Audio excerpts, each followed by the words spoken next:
listening to PetLifeRadio.com. Welcome to Animal Rights on Pet Life Radio. This is your host, Tim Blank. Thank you for joining us today. We've got a great show today. My guests today are Joe Panz and Big Ant from Rescue Inc.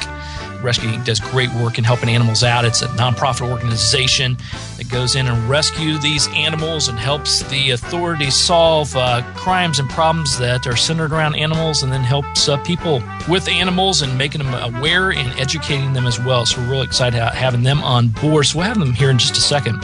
We're also going to be talking about the book that they have that was released called Rescue Inc. Tough Guys on a Mission to Keep Our Animals Safe, which is a great read.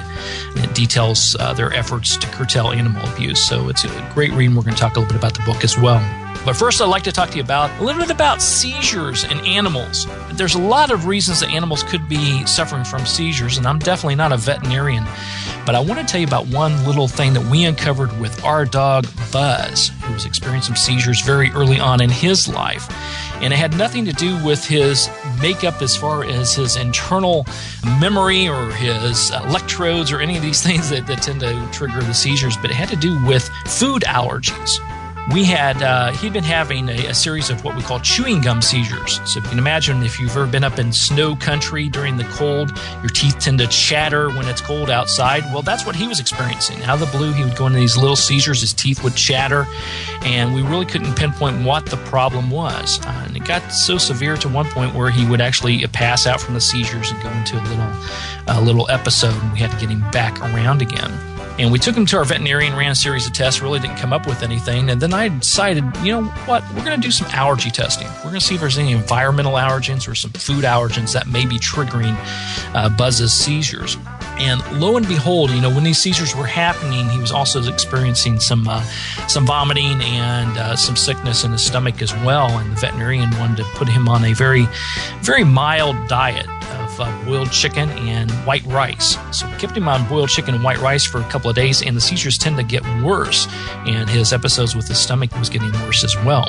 So we went ahead and did these allergy tests. It's a simple test where they draw blood from the animal. They send it out for a comprehensive allergy test, which detects which environmental allergens and food allergens that your pet is definitely allergic to, what is borderline, and what they're not allergic to. And lo and behold, we got the test results back in about a week, and one of the culprits was some food allergies, and the big culprit was chicken and rice. He had a severe allergic reaction to chicken and rice, and that's what we had been feeding him, both in the processed food, because the majority of your processed foods out there are, a lot of them at least, are chicken-based and rice-based. And then, of course, when they're having some sickness in their stomach, a common diet is to get a very bland diet, which is boiled chicken and white rice. And that made the problem worse. So good thing we did the allergy test. We got that test back. We immediately got him off of chicken and rice. We found out what other allergies he was allergic to.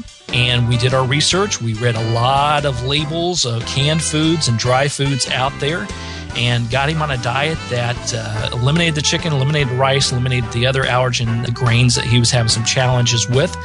And that story is about 8 years old now, and Buzz has not had a single seizure since that time. So it's a real simple process, and so if your pets are experiencing any sort of seizures or irritable stomach, constant vomiting, those type of things, it may be a good idea to get one of these allergy tests. Like I said, it's really simple. We draw a little bit of blood. They send it off for a comprehensive allergy test. The people that do the test should send you a detailed report, which definitely shows what they are allergic to and what they are borderline and what they're not allergic to. And from there, you can alter the diet, change things around, add some whole foods to the diet, and maybe even solve those seizures and solve those problems. So consult with your veterinarian as always, but that may be a good route for you. So I wanted to let everybody know about that and see if we can solve your problems. Hope your pets are not going through that, but if they are, or if you know of any pets that have had these challenges, get with your veterinarian and definitely take a look at one of these comprehensive allergy tests. For more information about seizures and food allergies, you can visit my blog, the Animal Rights blog on Pet Life Radio. Go to PetLifeRadio.com, click on Animal Rights, and click on the blog, and you'll learn a little bit more about the seizures and food allergies, as well as a lot of other great blogs that I have on there too, to inform you. So we're here to keep you educated if we can. So we're going to take a little bit of break, but we're going to come right back with Joe Panz and Big Ant from Rescue Inc. You're listening to Animal Rights on Pet Life Radio. Sit. Stay. We'll be right back after a short pause. Well, 4 to be exact.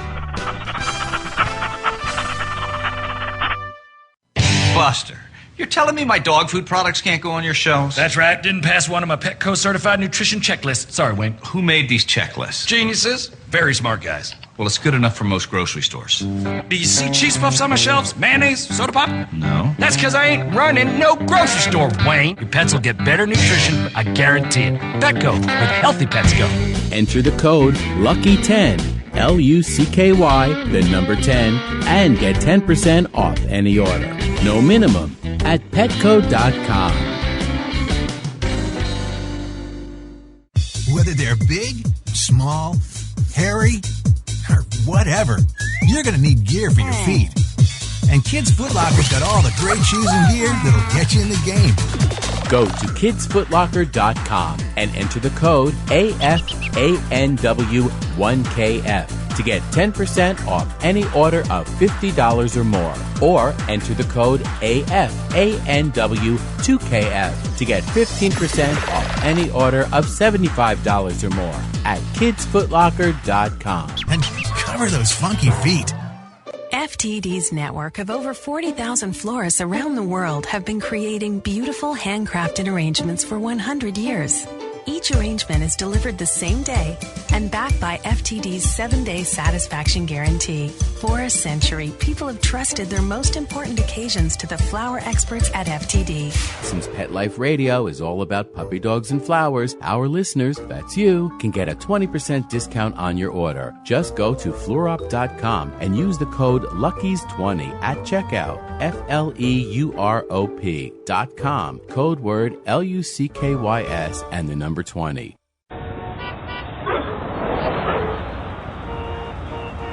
New York, the glitz, the glamour, the exciting Mutt-tropolis, the sparkling kitty city that never sleeps. Join us each week for Pets in the City with your host, Diane West. Celebrity pet sightings, hot events, and news and reviews with the hottest movers, shakers, and tail waggers in New York. So take a bite out of the Big Apple with Pets in the City. Every week, on demand, only on PetLifeRadio.com.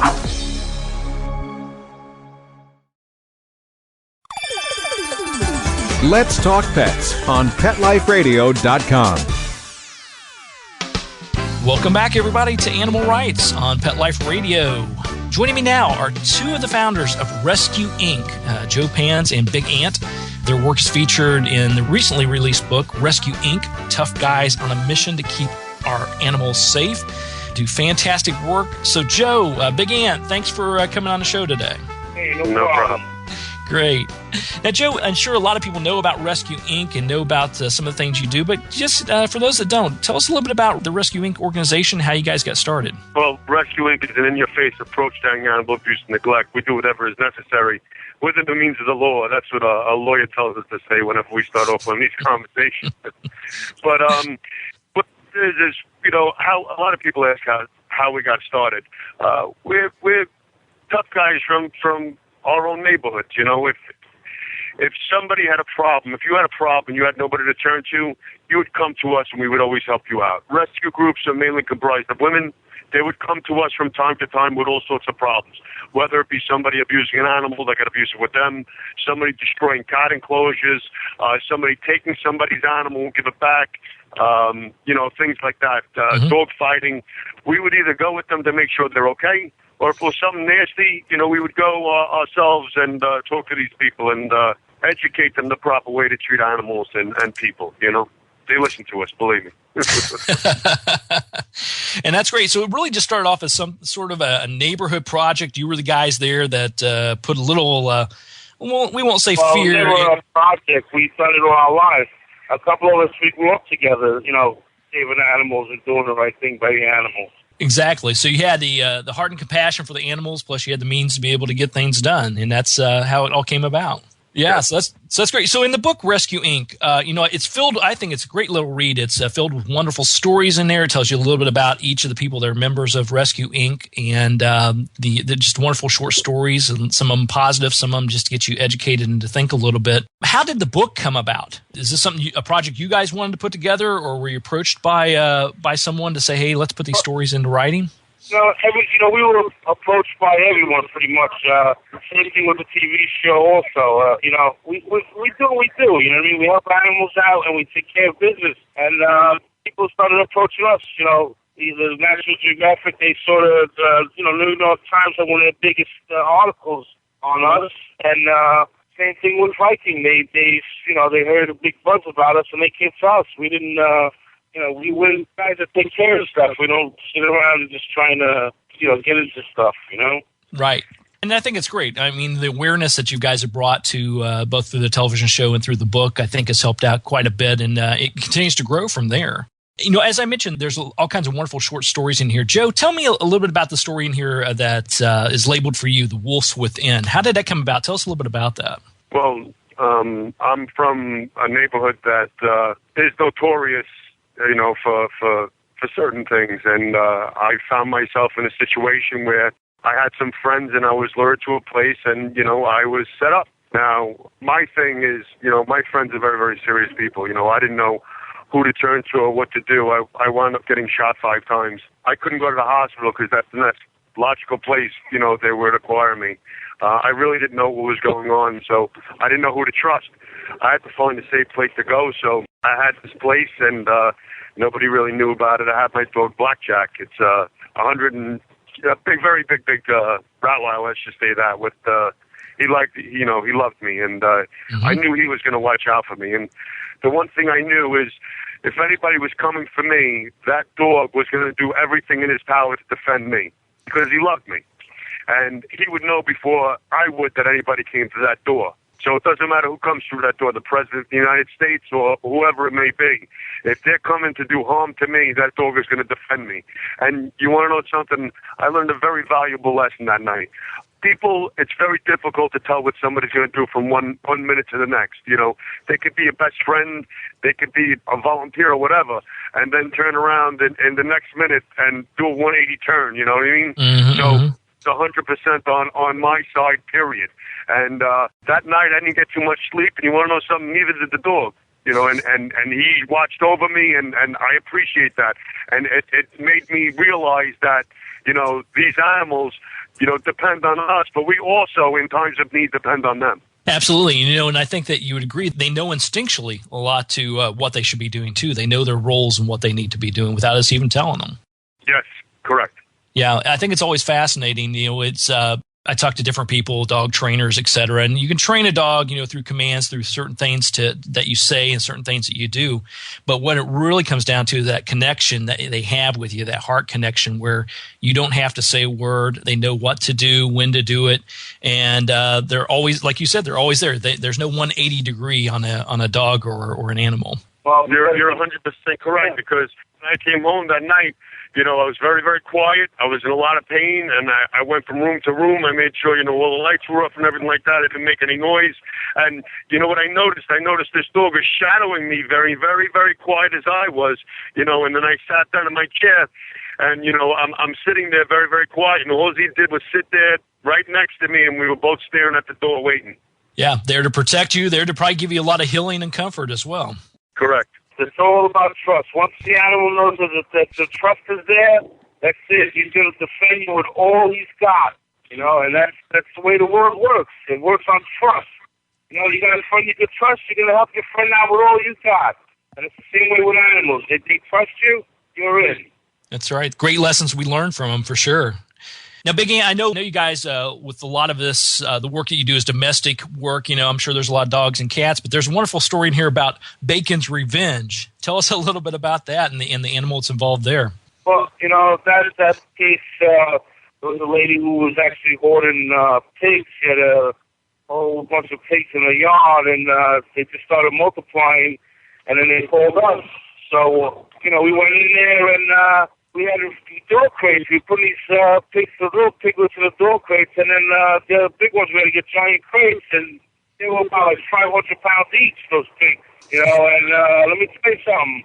They fight. They think they're worse than a dog because they just come right at you and they don't give a crap about anything. So they're very, very rough. And, you know, that day, that one big lesson we learned that day is definitely take fight.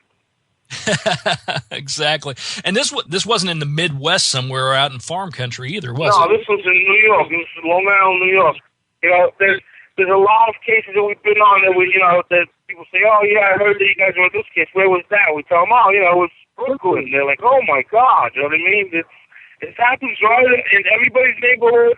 It doesn't matter if you're in a poor, rich, bad, good neighborhood. Something's always going down. Yeah, there is, and I think the hoarding situations. You know, I'm sure you run into this. There are some people that have great intentions and they want to help out, and the next thing you know, it's just gotten totally out of control. Yeah, well, you know, if people want to help out, it's to become a rescue. It's very, very hard. You know, you can't just get an animal out of a situation and say, yeah, I give it to somebody else and say I rescued it. That's not the way it works. Okay, you know, it's the way the rescue works is you get the animal out of the bad situation, okay, and then you get them all vetted, healthy, and then you get them adopted out to a home, and then when that animal is safe in somebody's home, that's a rescue. There you go. Good point. Very well taken. All right, well, guys, we're getting ready to come to a break here, so just hang on tight. We're going to come back with Joe Panz and Big Ant from Rescue Inc. right after these messages from our sponsors. You're listening to Animal Rights on Pet Life Radio. Sit. Stay. We'll be right back after a short pause. Well, 4 to be exact. Love your pets but wish their medications were a lot less expensive? They are at 1-800-PET-MEDS. You'll not only save on flea and heartworm medications, but on prescriptions for arthritis, incontinence, thyroid, and more. And you get fast service, free shipping, and a 100% satisfaction guarantee. Plus, our licensed pharmacists ensure accuracy, monitor drug interaction, and more. See why over 5 million people have trusted their pet's health to 1-800-PET-MEDS, America's largest pet pharmacy. Call now or order online. Go to petmeds.com/lucky, LUCKY, to get 10% off any order and free shipping on orders of $39 or more at petmeds.com. How would you like your business to reach out and invite in our audience? We have a brand new trademark concept called InfoSeeds. InfoSeeds are short 20-second seeds of information about your place of business, practice, or service. Is the best, most cost-effective way to invite us in. We only have a limited number of slots left. For more information, visit the website PetLifeRadio.com. Click on sponsorship information. There you can listen to a sample of InfoSeed. Remember, only a limited number of opportunities are available.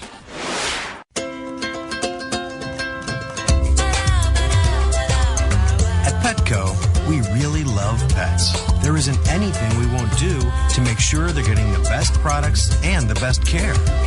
So when you ask us a question like, so how do you feel about cat condos? We can say from experience, feels like home for her. Enter the code LUCKY10, LUCKY, the number 10, and get 10% off any order. No minimum at petco.com. That's it. You're madder than a junkyard dog and you're not going to take it anymore. Your feathers are ruffled, your dander is up, and you've got a definite bone to pick. Join us each week on Pet Peeves, the show that lets you dig through the dirt and unleash your passion for pets. Your host, pet expert and award-winning author Amy Shojai will talk about what makes you howl and what hisses you off. Pet Peeves every week on demand, only on PetLifeRadio.com.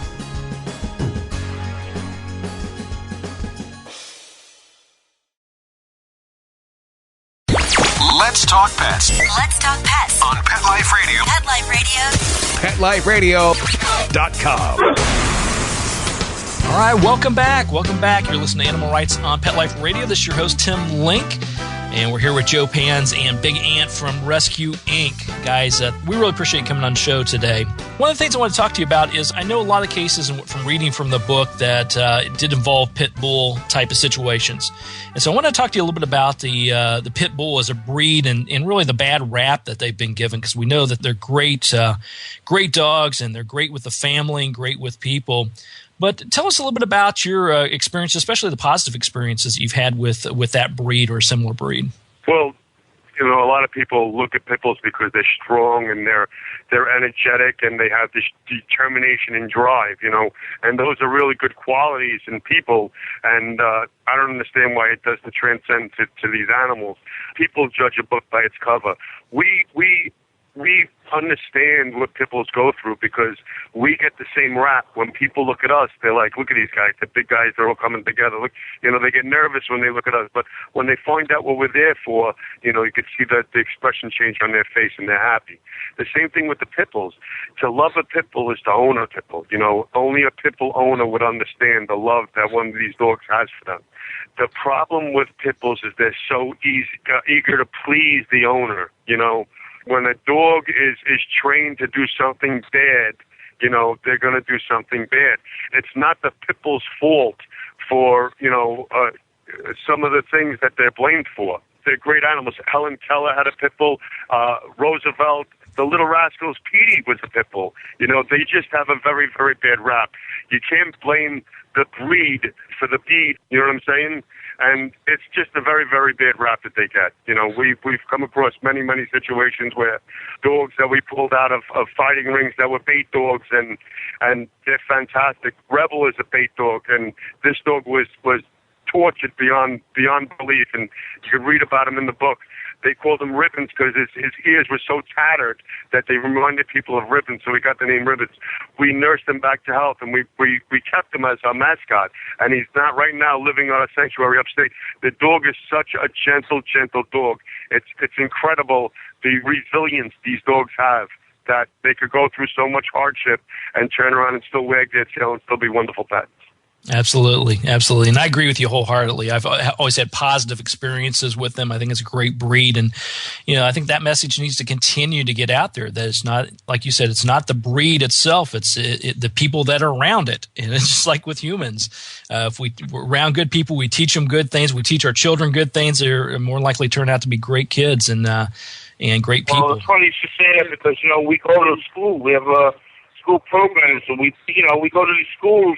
And we teach these kids when they're young. We get them when they're young to just do the right thing by an animal, teach the animal right. You know what I mean? And you know what? They look at us, they're like, wow, these guys are tough. We tell them, yeah, you can be tough, you can be cool, and you can still do the right thing, especially by the animals. Absolutely. Good point. Good work. Getting everybody familiar, getting the kids familiar at a very early age is extremely important.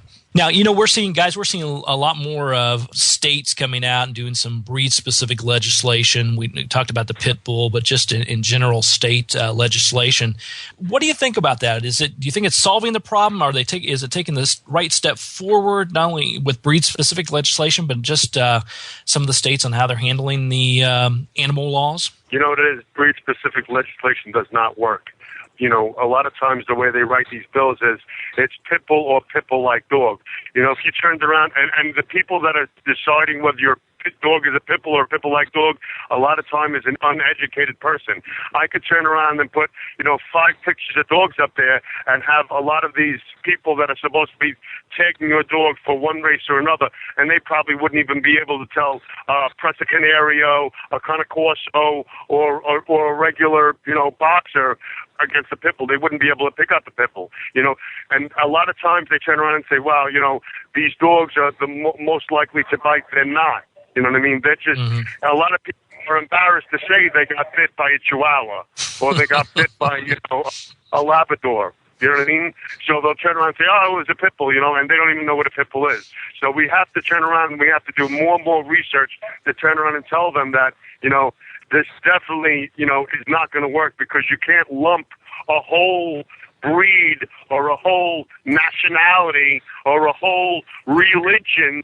You can't hold everybody accountable for the acts of one person due to the fact that they were brought up badly, or, you know, they were put in a situation that, you know, turned out, you know, badly because it was meant to be that way. You know what I'm saying? Yeah, absolutely. You know, and that's a great point. I mean, I've worked with a lot of dogs, a lot of, you know, tons of different animals, and I've been bitten one time when I was a teenager by a Shih Tzu, and it was totally my fault. I moved too quickly and went to the opposite direction from where he was. It startled him, and he bit me a little bit on the leg, and it was more like, what in the world is going on here? But never by a pit bull or any other, you know, these dogs that they target in some of these breed-specific legislations that are coming out. Now, guys, I don't know if you know this or not, but I live in the Atlanta, Georgia area, and I've been involved in rescue quite some time. I've former president of a no-kill shelter here in the northern Atlanta area. And we experienced several years back the Michael Vick case. We know the dogfighting case with Michael Vick and the terrible things that happened during that case. But I know at least here in Georgia, we saw some positive signs, some steps forward by our legislation about passing some anti-dogfighting laws, and actually they started looking into things like cockfighting and some of the other things, which, you know, I view as a terrible situation, but at least some positive had come out of that. What do you think about the type of legislation that's coming about? Does it have a significant impact, a positive impact, maybe in the New York area where you guys are from? What legislation you're seeing that's moving in the right direction? Well, they're working on tethering laws right now. There's a lot of other different laws that they're trying to bring about, but you have to be very careful, because once they start imposing these laws, you have to make sure they're geared to the people, not to the animals. If somebody puts an animal in harm's way, or puts an animal in a situation that's going to make an animal react in a non-positive way, the person is the one that should be held accountable. We have to make sure that people are held accountable for the actions that they put these animals in. You know what I mean? The situations they put these animals in. If we turned it around and made it that way, you would see a lot less animal problems. If we turn around and said, okay, if you do this and this animal does that, you're going to have the problem. If you have an animal that you can't put in a certain situation and you don't care, through not caring at all, or through just a person that just doesn't know what they're doing, and you put other people or other animals in harm's way, you should be held accountable for. You have to assert the blame on the people and the specific situations they put the animal in. You have to hold the people accountable. Yeah, that's a good point. You can't just come in and if the dog bit someone, you take the dog away. That doesn't solve the problem. You have to actually go to the owners of the animals and make them aware and make them solve make sure they're not putting those animals in those situations. Yes, some animals get startled. Some animals, there's a lot of different reasons. A lot of animals are hurt. And somebody might try to help the animal or run over and might startle an animal. If you have an animal that's aggressive, well, you shouldn't put them in certain situations. You should know your animal. And if they need to be taken out of that situation, or you shouldn't bring your animals around other dogs, or, learn your animal's triggers, you have to know your animal and what your animal's limitations are. You shouldn't blame. You can't set somebody up to fail and then blame them for failing. Good point. Good way to look at it. That's great. Now, I know the whole Rescue Inc. team continues to focus on saving animals from neglect and abuse and educating people on how better to take care of their pets. If you had one thing to tell the listeners about what they can do to help out and make sure that they're taking care of their animals, what would you tell them? Well, I mean, to help animals out, everybody could pitch in. Just as long as anybody sees something that's going on and they say something and do something about it, they're helping an animal right there, okay, to get an animal out of a bad situation. So, abusers or losers, that's our biggest motto. That's where we stand. We have a zero tolerance against animal abuse. But if you want to help us fight in the fight against animal abuse, if you see something, say something. You help an animal out, and you'll feel better about yourself. Good point. Don't turn a blind eye. Do something to help out. Sure. Yeah, that's great, guys. Well, listen, we're coming to the end of the show, but I want to let listeners know that you can find out more about Joe Panz and Big Ant and the rest of the Rescue Inc. team by going to the website. Go to rescueinc.org and check out all the great work the entire team does on behalf of the animals. You can find out more about the Rescue Inc. organization, the book Rescue Inc., Tough Guys on a Mission to Keep Our Animals Safe, as well as what you can do to help out and to chip in. You guys have a great foundation. I see see also. Yes, we do. So check it all out, everybody. Go to rescueinc.org, or you can go to the Animal Rights tab on Pet Life Radio, petliferadio.com, and that will link back over to the Rescue Inc. group as well. So, Joe, Big Ant, I thank you guys for coming on board. Continue the great work. We appreciate everything you guys are doing, and we look forward to keeping up with you down the road. All right, man.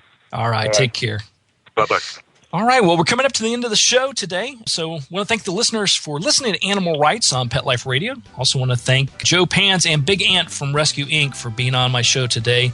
It was great work that they do, and we appreciate everything that they do for the animals. And also, thanks to our sponsors and producers for putting on this show today. Without them, it wouldn't be possible, so thanks, everybody, for helping me put out the best show I possibly can.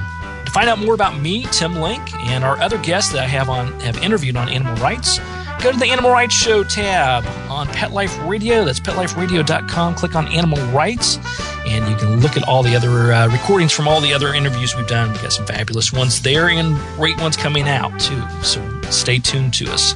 While you're there, be sure to check out all the other hosts and shows on Pet Life Radio, too. If you have any questions, comments, ideas for the show, or just want to tell me how great of a job that I'm doing, I'll take those emails as well. You can email me at tim@petliferadio.com. That's tim@petliferadio.com. And I'll do my best to answer your questions, entertain your comments, entertain any ideas for shows or people you'd like to have on the show. We'll do our best to get them on and talk to them about what's happening in their life and the books that they have out. So until next time, write a great story about the animals in your life. Share it in a blog, article, or in a book. And who knows? You may be the next guest on Animal Rights on Pet Life Radio. Have a great day. Let's Talk Pets, every week on demand, only on PetLifeRadio.com.